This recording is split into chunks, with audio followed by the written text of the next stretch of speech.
दोस्तों स्वागत है आपका बिहार न्यूज में। दोस्तों मैं हूं फिरदौस गनी और आप देख रहे हैं केडीबी लाइव। दोस्तों आज हो चुका है 21 फरवरी 2021। तो आज की बिहार की टॉप न्यूज लेकर आए हैं आपके लिए। तो चलो दोस्तों स्टार्ट करते हैं आज की बिहार की टॉप न्यूज। दोस्तों बिहार सरकार ने वर्तमान मुखिया को लेकर बड़ा फैसला सुनाया है, जो बिहार में होने वाले पंचायत चुनाव के लिए भी काफी अहम माना जा रहा है। बिहार सरकार ने एक ऐसा फैसला सुनाया है जिससे नल जल योजना का काम पूरा नहीं कराने वाले जनप्रतिनिधियों की मुश्किलें बढ़ सकती है।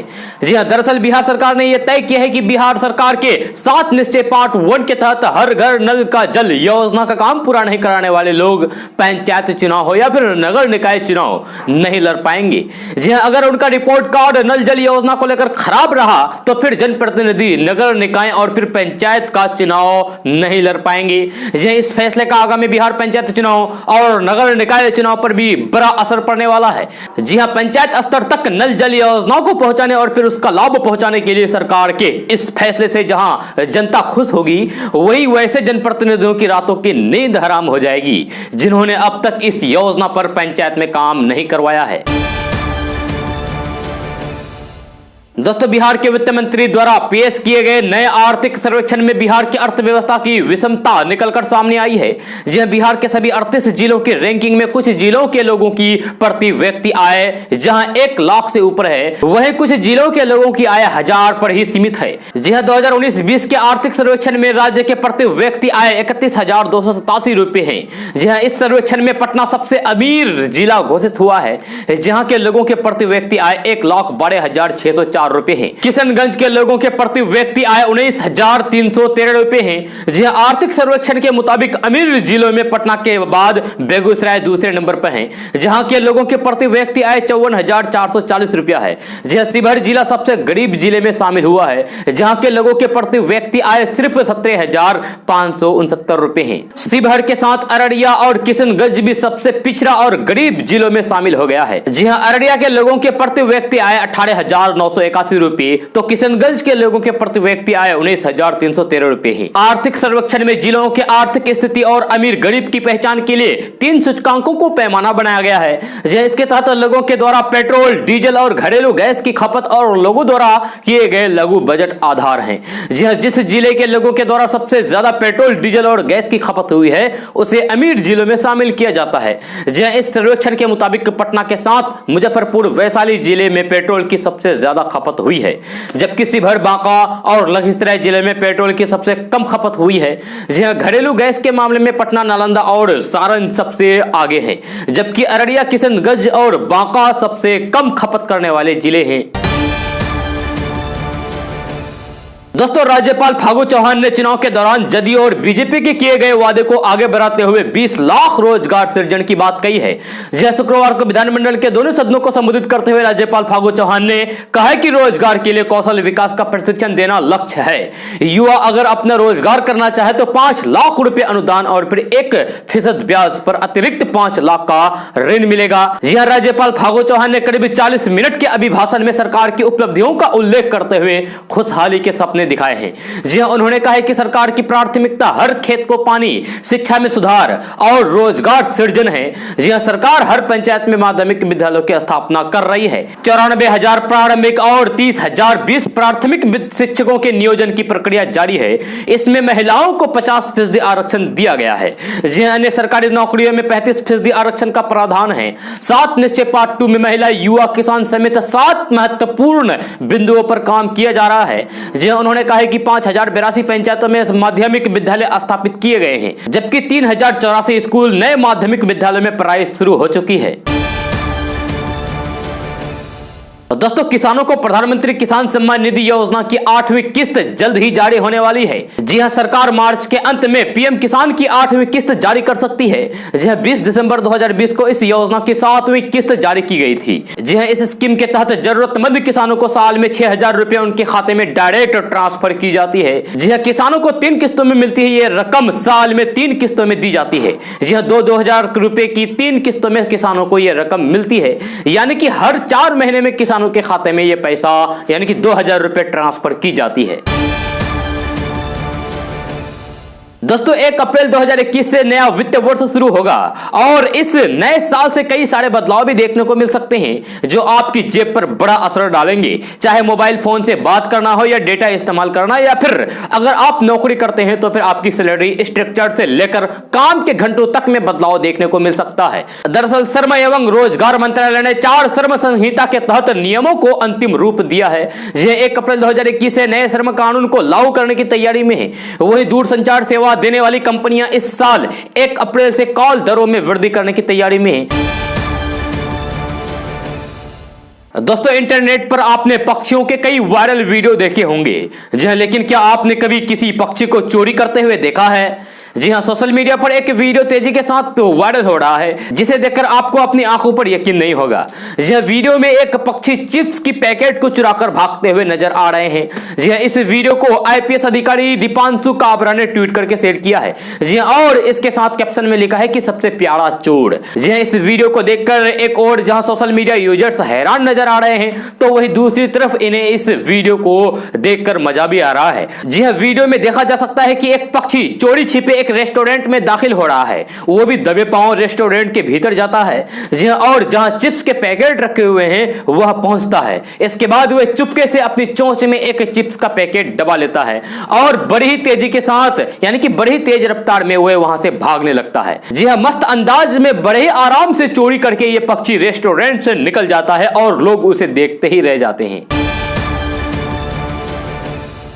दोस्तों क्या मोदी सरकार इंडियन ऑयल को अडानी ग्रुप में भेज दिया है? जी हां, देश भर में पेट्रोल और डीजल के दाम में लगातार 12वें दिन में भी बढ़ोतरी हुई है, जी जिसकी मार सीधे तौर पर आम आदमी को झेलनी पड़ रही है। जी इस बीच सोशल मीडिया पर यह दावा किया जा रहा है कि भारत सरकार ने इंडियन ऑयल कॉर्पोरेशन लिमिटेड को एक निजी संस्थान को भेज दिया है। हालांकि केंद्र सरकार ने आईओसीएल का निजीकरण नहीं किया है। पीआईबी फैक्ट चेक ने इस भ्रामक वायरल मैसेज की पोल खोली है और साफ कहा है कि आईओसीएल को प्राइवेट कंपनी को सौंपने का दावा पूरी तरीके से फेक है। जी हां, सोशल मीडिया पर जो इमेज वायरल हो रही है वह Indian oil Adani gas private limited की है, जो कि आईओसीएल और फिर अडानी गैस लिमिटेड की ओर से एक संयुक्त उद्यमी कंपनी है।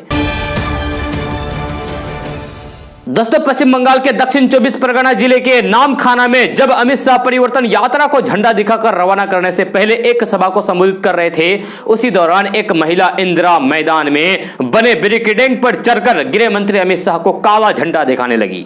यह केंद्रीय गृह मंत्री अमित शाह ने अपने भाषण शुरू किया था। उन्होंने इस बीच कई सारे नारे भी लगाए। इससे पहले कुछ बोलते कि भीड़ में खड़ी कुछ महिलाओं ने अमित शाह के सामने काले झंडे दिखाना शुरू कर दिए। एक महिला तो अचानक बैरिकेडिंग पर चढ़ गई और काला झंडा निकालकर लहराने लगी, जैसे कि आप तस्वीर में देख रहे हैं। जी हां, महिला की इस हरकत को देखकर भाजपा समर्थकों ने उसे घेर लिया। इस दौरान अमित शाह ने खुद को शांत रखा और भाजपा कार्यकर्ताओं से भी शांत रहने के लिए कहा। अमित शाह ने कहा कि उन्हें आराम से जाने दें, कोई महिलाओं को कुछ न कहें। हालांकि अमित शाह ने मंच से यह जरूर कहा कि ममता दीदी की यह कार्यशैली है। प्रदर्शनकारी महिला ने जो काला झंडा लहराया है उस पर कै खाली शिक्षक समिति लिखा था। सुरक्षा कर्मियों ने देखते ही उस महिला को बैरिकेडिंग से उतारने की कोशिश की। यह किसी तरीके से उसे समझा बुझाकर सभा स्थल से बाहर ले जाया गया।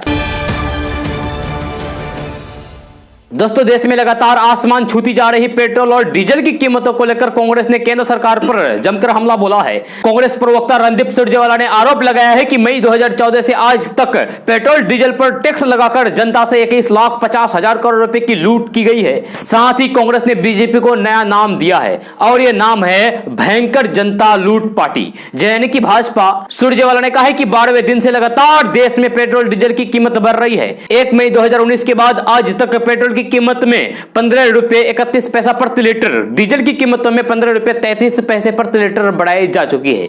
जी हां, मोदी सरकार दोनों हाथों से देश की जनता को लूट रही है और उनकी गाड़ी कमाई पर डाका डाल रही है। जी हां, कांग्रेस ये मांग करते हैं कि मोदी सरकार तेल लूट बंद करके देश की जनता को पेट्रोल डीजल के दाम में कटौती करके राहत दें। दोस्तों बिहार के मुजफ्फरपुर में मैट्रिक परीक्षा देने आई महिला ने एक बच्चे को जन्म दिया है। जी हां, और उस बच्चे का नाम रखा गया है इम्तिहान। जी हां, बिहार के मुजफ्फरपुर जिले के MDDM कॉलेज परीक्षा केंद्र पर मैट्रिक का एग्जाम देने आई एक महिला अचानक परसों पीड़ा से कराने लगी।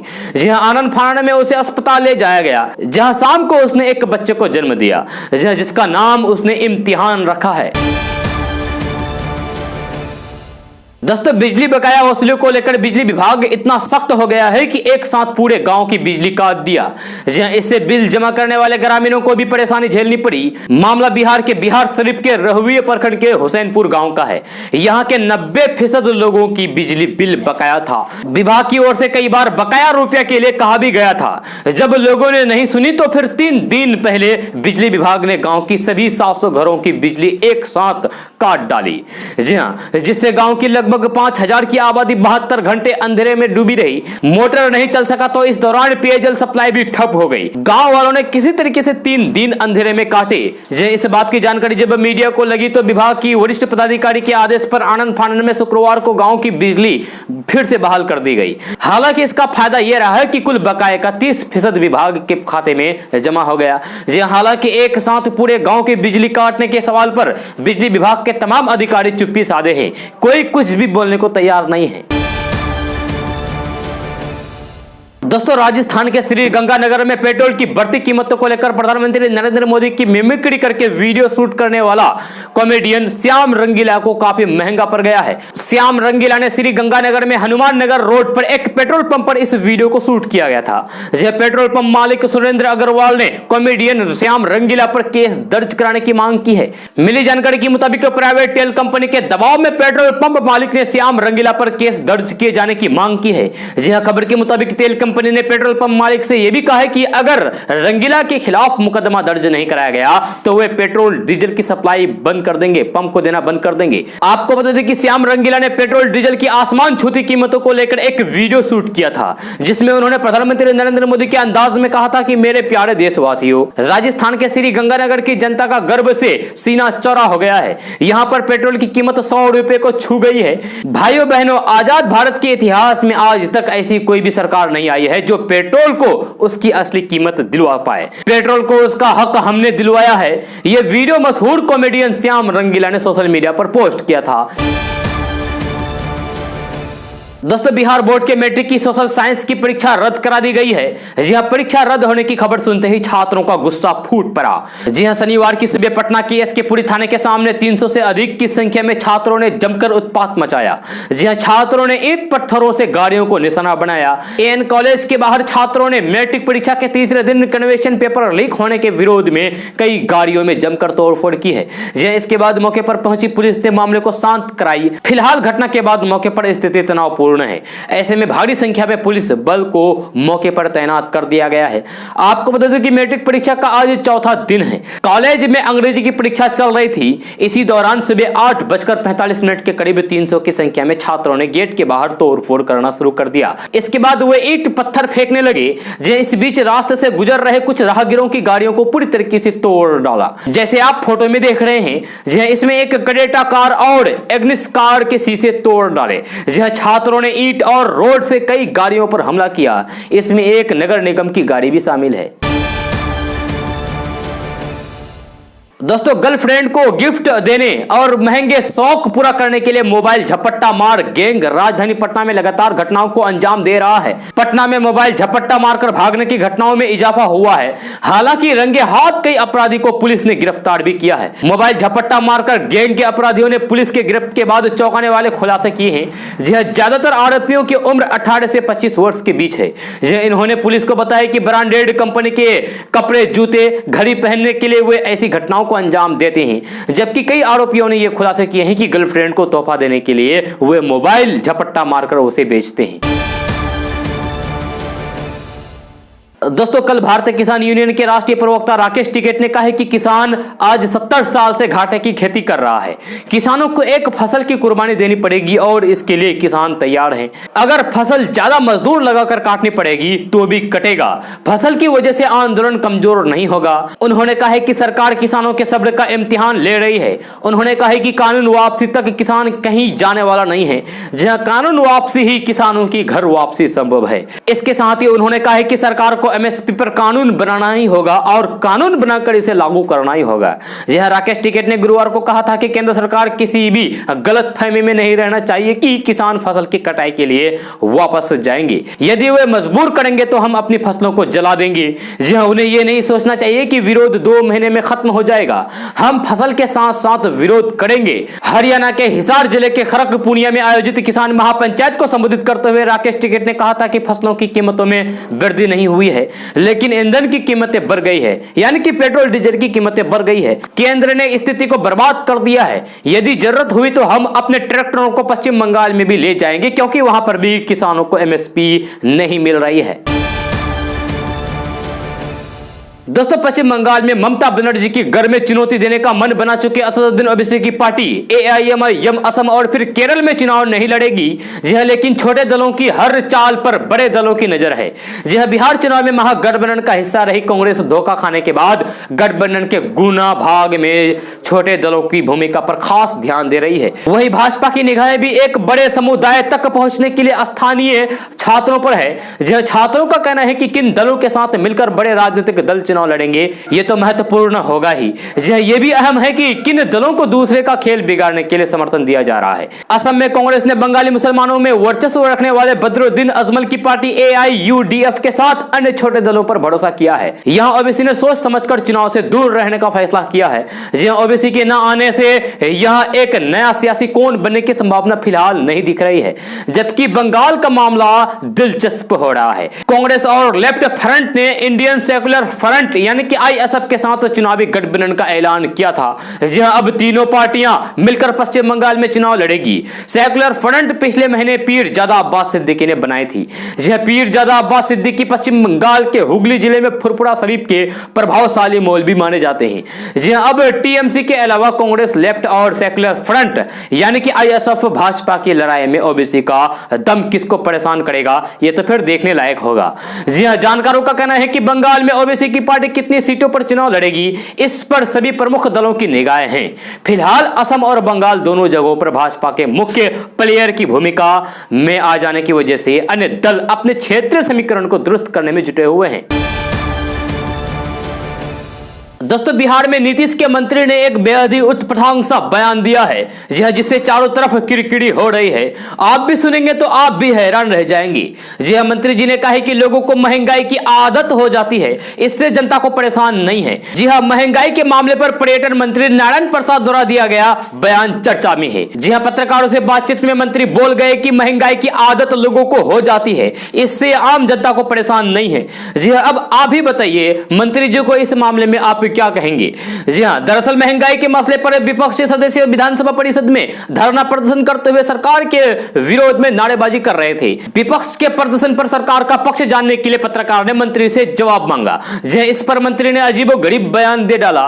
जी हां, वे यहां तक बोल गए कि महंगाई से कोई खास फर्क नहीं पड़ता है, इससे जनता परेशान नहीं है, लोगों को महंगाई की आदत हो जाती है। वैसे भी आम जनता गाड़ी से नहीं बल्कि बस से चलती है।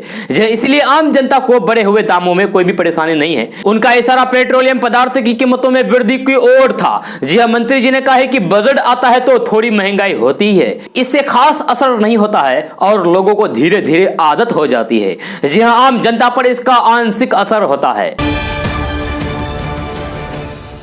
दोस्तों, भारत में कोरोना के बढ़ते मामलों ने एक बार फिर से टेंशन बढ़ा दी है। जी हां, कोरोना के खिलाफ टीकाकरण की रफ्तार भले ही तेज हो, पर इधर कोरोना केस में भी 1 महीने के टॉप लेवल पर आ चुकी हैं। जी हां, आज कोरोना के नए मामले में 14,000 का आंकड़ा पार कर गया है, जो पिछले 27 दिनों में सबसे अधिक है। जी हां, 23 जनवरी के बाद ऐसा पहली बार है जब कोरोना के नए केस 14,000 पार हुए हैं। महाराष्ट्र, मध्य प्रदेश और पंजाब में कोरोना केसों की बढ़ोतरी ने भारत के ग्राफ को बढ़ा दिया है। दोस्तों, अंतर्राष्ट्रीय बाजार में कच्चे तेल में नरमी के बावजूद घरेलू स्तर पर ईंधन की कीमतों में तेजी से रुख लगातार 12वें दिन भी बना रहा। जी हां, इस समय लगभग सभी शहरों में पेट्रोल और डीजल के दाम सर्वकालिक उच्चतम स्तर पर चल रहा है। जी हां, कुछ शहरों में तो पेट्रोल 100 रुपए के स्तर को भी पार कर चुकी है। पेट्रोल, डीजल और रसोई गैस की बेकाबू होती कीमतों के खिलाफ शनिवार को भारतीय युवा कांग्रेस यानी कि आईवाईसी के कार्यकर्ताओं ने दिल्ली में पेट्रोलियम मंत्रालय के बाहर जोरदार प्रदर्शन किया। जी हां, इस दौरान जहां महिला कार्यकर्ताओं ने पारंपरिक चूल्हे पर खाना बनाया और वही पुरुषों ने अर्धनग्न होकर प्रदर्शन किया। इस दौरान दर्जनों युवा कांग्रेस कार्यकर्ताओं को पुलिस ने हिरासत में ले लिया। कांग्रेस ने आरोप लगाया है कि हर प्रकार से महंगाई बढ़ाकर भाजपा सरकार ने देश की जनता की कमर तोड़ दी है। पेट्रोल, डीजल और घरेलू एलपीजी के दामों में ऐतिहासिक वृद्धि के खिलाफ जनता सड़क पर उतरने को मजबूर हो गई है। दोस्तों, भारतीय नागरिक चाहे कहीं भी रहते हो, लेकिन पूरी दुनिया में वे अपनी एक अलग अहमियत बनाकर रखते हैं। फिर बात अमेरिका की हो तो फिर कहना ही क्या है। जी हां, अमेरिका में भारतीय समुदाय के अनेक लोगों ने शीर्ष पदों पर पहुंचकर कीर्तिमान रचे हैं। जी हां, भारतीय मूल की महिलाएं भी इसमें पीछे नहीं है। अब इसी कड़ी में भारत की एक और बेटी सलेहा जबीन का नाम जुड़ गया है। जी हां, सलेहा जबीन अमेरिका सेना में चैपलेन बनी है। जबीन ने अपने नाम एक रिकॉर्ड भी दर्ज कराया है। तो आइए जानते हैं कि आखिर कौन है सलेहा जबीन और क्या है उनके नाम दर्ज रिकॉर्ड। भारत में पैदा हुई और पली बड़ी सलेहा जबीन ने करीब 14 साल पहले संयुक्त राज्य अमेरिका में एक अंतर्राष्ट्रीय विद्यार्थी के तौर पर कदम रखा था। सलेहा को अमेरिकी सेना में चैपलेस नियुक्त किया गया है। जी चैपलेस यानी कि जो धार्मिक मामलों में सलाह देते हैं उसी को चैपलेस बोला जाता है। जी हां, वो ऐसी पहली भारतीय मुस्लिम महिला है जो इस पद पर काबिज हुई है। इसके लिए सलेहा जबीन ने एयरफोर्स बेसिक चैपलेस में स्नातक कोर्स किया था। दिसंबर 2020 में जबीन को शिकागो में कैथोलिक थियोलॉजिकल यूनियन में लेफ्टिनेंट के रूप में कमीशन मिला था। दोस्तों, बिहार में मैट्रिक परीक्षा में पेपर लीक को लेकर तेजस्वी यादव ने एक बार फिर से नीतीश सरकार पर तंज कसा है। जी हां, तेजस्वी यादव ने एक वीडियो जारी करते हुए ट्वीट करके कहा है कि बिहार बोर्ड की मैट्रिक परीक्षा के लगातार पेपर लीक हो रहे हैं। सरकार गहरी निंद्रा में है। हमेशा हम ही को बताना पड़ता है सरकार को कि ऐसा हुआ है। जी हां, प्रतिभाशाली और गरीब बच्चों का भारी नुकसान हो रहा है। बिहार बोर्ड के उच्च अधिकारियों की मिली भगत से ऐसा होता है, लेकिन उन पर कोई भी ठोस कार्रवाई नहीं होती है। दोस्तों, इंजीनियरों ने एक नई तकनीक का इजाद किया है जिससे पहाड़ियों का इस्तेमाल बैटरी की तरह किया जा सकेगा और इससे बिजली पैदा होगी। जब भी जरूरत होगी इस बिजली को बनाया जाएगा और स्टोर भी किया जाएगा। इस तकनीक के जरिए 200 मीटर ऊंची छोटी पहाड़ियों से बिजली का निर्माण संभव होगा, जबकि अभी जल विद्युत निर्माण के लिए ऊंचे पहाड़ों के साथ वहां बांध बनाने की जरूरत पड़ती है, जबकि अधिकांश देशों में पहाड़ों की संख्या कम और फिर पहाड़ियों की संख्या अधिक होती है। दोस्तों, पूरे देश में पेट्रोल डीजल की कीमतें लगातार तेजी से बढ़ रही है। जी हां, सप्ताह के आखिरी दिन भी पेट्रोल डीजल के दाम बढ़ गए हैं। दिल्ली में पेट्रोल 39 पैसे बढ़कर अब 90 रुपये 58 पैसे प्रति लीटर हो गया है, जबकि डीजल प्रति लीटर 37 पैसे महंगा होने के बाद 80 रुपये 97 पैसा हो गया है। पेट्रोल डीजल के दाम में यह बढ़ोतरी लगातार 12वें दिन और इस महीने में 14वीं बार है जब 14वीं बार इस महीने में पेट्रोल डीजल के दाम बढ़े हैं। जी हां, इस समय लगभग हर शहरों में दो ईंधनों के दाम उच्चतम स्तर पर चल रहे हैं। ज्यादातर शहरों में पेट्रोल 100 रुपए के करीब पहुंच चुका है। दोस्तों, हरियाणा के पानीपत में बेरोजगारी का एक सफेद सच सामने आया है। पानीपत कोर्ट में चपरासी की नौकरी के लिए 13 पदों पर 27,671 युवाओं ने आवेदन किया है। जी हां, चपरासी की नौकरी के लिए 8वीं पास की योग्यता मांगी गई थी, जबकि ग्रेजुएट, पोस्ट ग्रेजुएट तक इंटरव्यू देने के लिए पानीपत कोर्ट में लाइन में लगे थे। जी हां, युवाओं का कहना था कि बेरोजगारी की वजह से उन्होंने आवेदन दिया है। पानीपत में पहुंचे आवेदनकर्ता युवाओं ने कहा है कि कम से कम चपरासी की ही नौकरी मिल जाए, जो परिवार पर आर्थिक बोझ तो नहीं रहेगा। प्रदेश में बेरोजगारी इतनी फैलने लगी है कि पहले ग्रुप डी की भर्ती में उच्च स्तरीय पढ़ाई करके युवा आवेदन करते थे। अब चपरासी के 13 पदों पर नौकरी निकली तो फिर आवेदकों का अंबार लग गया। नौकरी के लिए 27,671 लोगों ने आवेदन किया, जबकि इसकी पदों की संख्या मात्र 13 थी। 13 को ही लेना था, लेकिन आवेदन कर दिया 27,000 विद्यार्थियों ने। पानीपत कोर्ट में निकले पद के लिए योग्यता मात्र 8वीं पास है, लेकिन इसमें BA, MA, BTech, BSc और होटल मैनेजमेंट का कोर्स किए युवक भी चपरासी की नौकरी की चाहत में जुटे हुए रहे। दोस्तों, CAG की रिपोर्ट आते ही बिहार में एक बार फिर से घोटाले की धमक सुनाई दी है। इस बार वर्दी या फिर भर्ती घोटाला नहीं, बल्कि सूचना के अधिकार कानून के तहत प्राप्त जानकारों से पता चला है कि प्रदेश में बॉडीगार्ड घोटाला हुआ है। RTI के जरिए कैग की रिपोर्ट में जो बात सामने आई है वो ये कहती है कि सिस्टम की मिली भगत से बॉडीगार्ड घोटाले करके राज्य सरकार को 100 करोड़ रुपए से ज्यादा के राजस्व का चूना लगाया गया है। RTI एक्टिविस्ट शिव प्रकाश राय ने बड़ी संख्या में लोगों को बॉडीगार्ड मुहैया कराने के मामले में सूचना के अधिकार कानून के तहत जानकारी मांगी थी। जी हां, सीएजी से मांगी गई इस जानकारी में प्रदेश के दर्जन भर से ज्यादा जिलों में वित्तीय गड़बड़ी सामने आई है। कैग ने अपने रिपोर्ट में खुलासा किया है कि सरकार ने अरवल जिले में सबसे ज्यादा 1 करोड़ 24 लाख रुपए बॉडीगार्ड पर खर्च किए हैं। वहीं अररिया में भी 1 करोड़ रुपए से ज्यादा की गड़बड़ी सामने आई है। जहां इसके अलावा समस्तीपुर में 1 करोड़, पटना में 27 लाख, गया में 73 लाख और बक्सर में 44 लाख रुपए के साथ ही कई अन्य जिलों में भी निजी लोगों के बॉडीगार्ड पर पैसे खर्च किए हैं। इससे सरकार को अरबों रुपए का नुकसान हुआ है। अरबों रुपए का सरकार को चूना लगाया गया है। दोस्तों, नीतीश कुमार के मंत्रिमंडल में 2 ऐसे माननीय मंत्रियों के बारे में आपको ऐसी जानकारी देंगे जिसे जानकर आप भी हैरान रह जाएंगे। जी हां, मंत्रिमंडल में 2 ऐसे माननीयों को जगह दे दी गई है जो किसी भी सदन के सदस्य नहीं है। जी, इसके बावजूद भी इसके दोनों मंत्रिमंडल में पूरी तरीके से शान से कैबिनेट में शोभा बढ़ा रहे हैं। जी हां, लोकतांत्रिक व्यवस्था में ऐसे नियम है कि जो भी मंत्री बने हैं उसमें किसी भी सदन का सदस्य होना अनिवार्य होता है। बिहार विधानसभा या फिर विधान परिषद में से कोई भी अगर सदस्य हो तभी इन्हें मंत्रिमंडल में जगह मिलती है। लेकिन नीतीश मंत्रिमंडल में 2 मंत्री अशोक चौधरी जो जेडीयू कोटा से भवन निर्माण मंत्री हैं और जनक राम जो खान मंत्री हैं, जी हां, भाजपा कोटे से मंत्री बने हैं। फिलहाल किसी भी सदन के ये दोनों सदस्य नहीं हैं। दरअसल विधानसभा चुनाव से पहले नीतीश मंत्रिमंडल में अशोक चौधरी मंत्री थे और उस वक्त विधान परिषद के सदस्य भी थे। लेकिन विधानसभा चुनाव परिणाम आने से पहले ही उनका एमएलसी का टर्म खत्म हो चुका था। इसी बीच विधानसभा का चुनाव खत्म हुआ और फिर नीतीश कुमार की सरकार फिर से बन गई। नीतीश कुमार ने अपने मंत्रिमंडल में फिर से मंत्री बना दिया। लेकिन अशोक चौधरी के साथ फिलहाल समस्या यह है कि वे विधानसभा चुनाव नहीं लड़े थे और विधान परिषद में राज्यपाल कोटा अभी भरा नहीं गया है। जदयू इसी का इंतजार कर रही है। दोस्तों, बिहार में पंचायत आम चुनाव 2021 में करीब 10 लाख नए मतदाता शामिल होंगे। जी हां, नए मतदाताओं के नाम पंचायत चुनाव को लेकर तैयार मतदाता सूची में शामिल किया जाएगा। जी हां, राज्य निर्वाचन आयोग बिहार के सचिव योगेंद्र राम ने कहा है कि नए मतदाताओं के नाम शामिल करने की सूची में शामिल किए जाने पर विचार किया जा रहा है। तो अगर आप भी इस बार अपना नाम वोटर लिस्ट में जुड़वाने के लिए अप्लाई किए थे तो फिर आप भी पंचायत चुनाव में इस बार वोट डाल पाएंगे। दोस्तों, प्रधानमंत्री नरेंद्र मोदी ने पड़ोसी देशों से डॉक्टर और नर्सों के लिए आपात स्थिति में एक दूसरे के देश में जाने के लिए स्पेशल वीजा स्कीम बनाने पर विचार करने को कहा है। जी हां, कोरोना पर पड़ोसी देशों की वर्कशॉप का एजेंडा तय करते हुए पीएम मोदी ने कहा है कि इस स्कीम के तहत आपातकालीन स्थिति में वीजा की मदद से डॉक्टर नर्स पड़ोसी देश में जाकर सेवा दे सकेंगे। इसके अलावा उन्होंने सभी देशों के नगर विमान मंत्रालयों से एयर एम्बुलेंस समझौते पर भी विचार करने की अपील की है। जी हां, प्रधानमंत्री नरेंद्र मोदी ने आपसी सहयोग को कोरोना के खात्मे के साथ ही भावी सहयोग के लिए महत्वपूर्ण बताया है।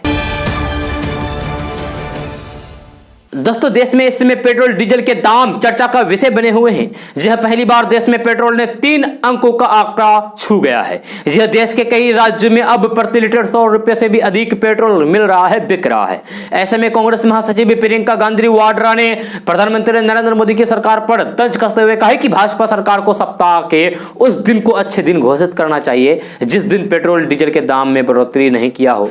जी क्योंकि महंगाई की मार की वजह से बाकी दिन तो आम जनों के लिए महंगाई के दिन है। दोस्तों, आज का न्यूज़ बस यहाँ तक। कैसा लगा जरूर अपना सुझाव दीजिएगा नीचे कमेंट बॉक्स में कमेंट करके। अगर आप नए आए इस चैनल पर तो फिर चैनल को सब्सक्राइब करके बेल आइकन को भी प्रेस कर दीजिए और साथ में वीडियो को लाइक कीजिए, अपने दोस्तों के साथ शेयर भी कीजिए। तो चलिए दोस्तों, फिर मिलते हैं अगले वीडियो में। जय हिंद, जय बिहार।